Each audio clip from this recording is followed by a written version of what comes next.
நான் இப்ப என்னத்துக்கு வந்தேன் என்றால், அதாவது நான் இப்ப ஒரு யோசிச்சு பார்த்தேன். இப்ப இந்த கனடியன் கவர்மெண்ட்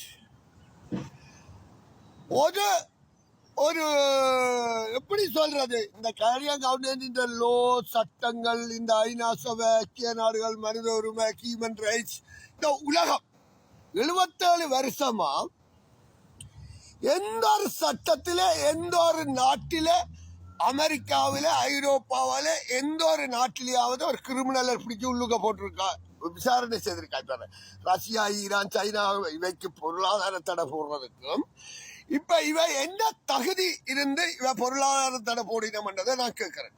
இப்ப உங்களுக்கு சுருக்கமா சொல்லணும்னா, நாங்கள் 2009 தமிழீழ விடுதலை புலிகள் உங்களை உலகத்தை தோற்கடிக்குது. இப்ப நீங்க